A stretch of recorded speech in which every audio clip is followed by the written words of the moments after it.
Let's go into messaging, take a look at how the messaging system works. You got visual voicemail, email messaging, and your standard text messaging client. As you can see here, you can break it up standard text messaging services. Nokia has conversations for its threaded view, but you can still access the inbox for sent and received messages. Bring up the new message here, and I'll show you the on-screen keyboard. One of the changes that Nokia and T-Mobile have done with the Astound as opposed to the C7 is that they've added a portrait QWERTY keyboard. We're happy to see it here, but we're not so happy to use it. It is quite difficult to use. The keys are very small and narrow, as you can see. But it does give you a haptic feedback when you type. As you can see there. Definitely it'll take some getting used to. We found it to be quite difficult to use the portrait keyboard. A lot of mistakes were made. But if you turn it horizontally, they've also bundled swipe keyboard with it, which is a bit easier to use. You can see swipe, that's very popular on Android, is also available for Nokia, and they pre-bundled it on the phone here. Go over to the email client. You can see the different email clients that you can have set up. You can have a Exchange client. There's a standard IMAP client as well. Take a look at that. Pretty straightforward. It works well once it's set up, but it's not really too many bells and whistles.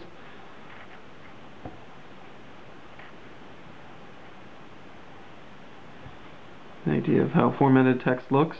It does actually let you pinch and zoom. You can zoom in on your message and pan around with it. Use the arrows, left and right, to pan through messages. Here we've got the preloaded music app. So there's the music player to play things that are already stored on the phone itself. Radio, so you can use FM radio. It comes also with Slacker preloaded, so you can have internet radio services.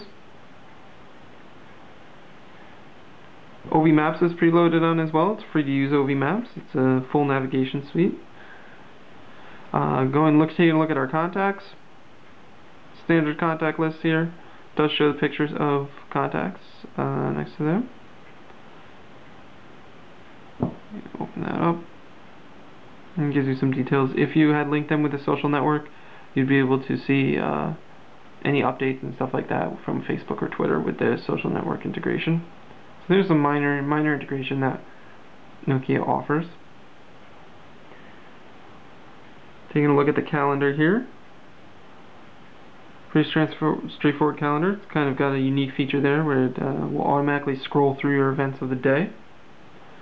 You can tap a day and look at the entire day there and scroll through it. If you swipe left or right, you can pan through pages. Taking a look at the browser here. It's kind of an interesting thing. We're connected to a Wi-Fi network now, and it won't actually let us load the home page while we're connected to a Wi-Fi network. It will only let you do that on a cellular connection. As you can see, once it loads up, you will not be able to access T-Mobile services while you're on Wi-Fi. Let's see how it loads up our website here.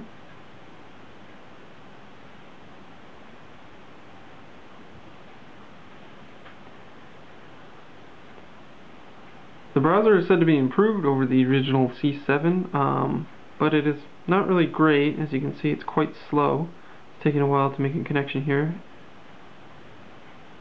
There it goes. Loaded up our mobile version of our site.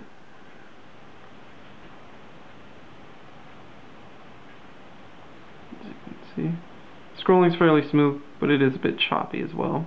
Let's take a look at what the full site looks like, how it can handle that. Rotate it and it should pop into horizontal mode. There we go, landscape.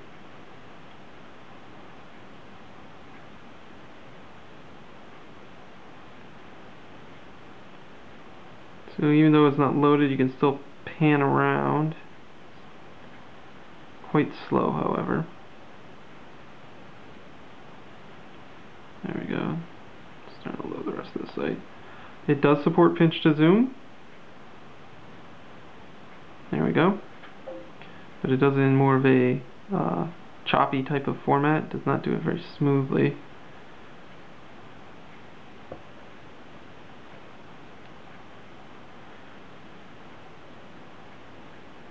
It supports Flash as well. Personally, I would not try to watch a Flash video on it though, just because the experience that we're having here is so choppy. I imagine it would be quite difficult to actually have a decent experience. Double tapping works to format text though, so it makes it easier to read text when you're browsing the web page. Bring up this arrow here, brings up some options here. You can jump to your home page, search the page that you're on, look at your different windows, so you can have more than one window open at once.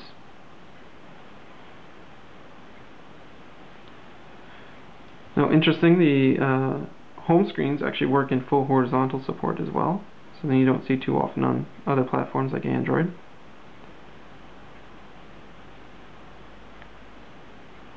Requires a bit amount of effort to page through the screens here. It's a bit choppy, to be honest with you, and a little bit laggy.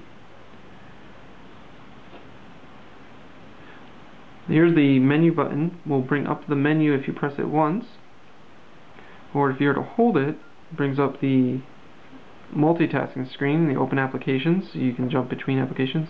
Right now it's just the menu button, but then you can close that. If we had multiple applications at once, we'd be able to pan through them with there. Taking a look at the camera interface here, as you can see, you've got some options on screen to do different effects and such. If we hit the toolbar there, it brings up the option menu. You can change quite a few different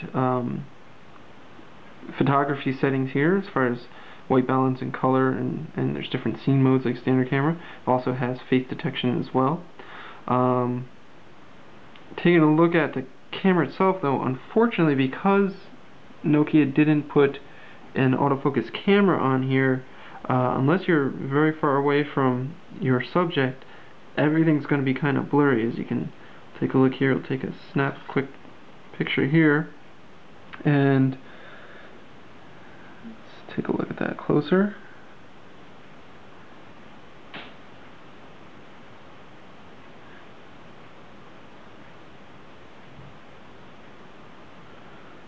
As you can see, it's quite blurry because the camera didn't actually focus, just took the picture immediately without trying to autofocus at all. Switching over to video, here we've got the video camera toggle here. It does record 720p HD video,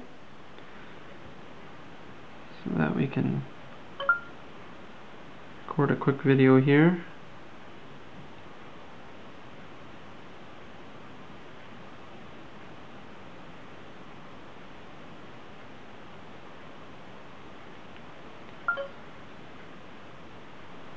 Go back to our photo gallery, and you can see it play back.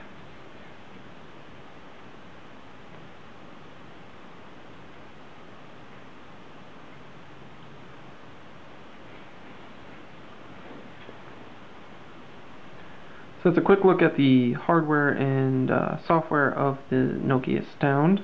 We're going to be doing a full review as well, so be sure to check that out and stay tuned for that. This is Dan from mobileburn.com. Thanks again, guys.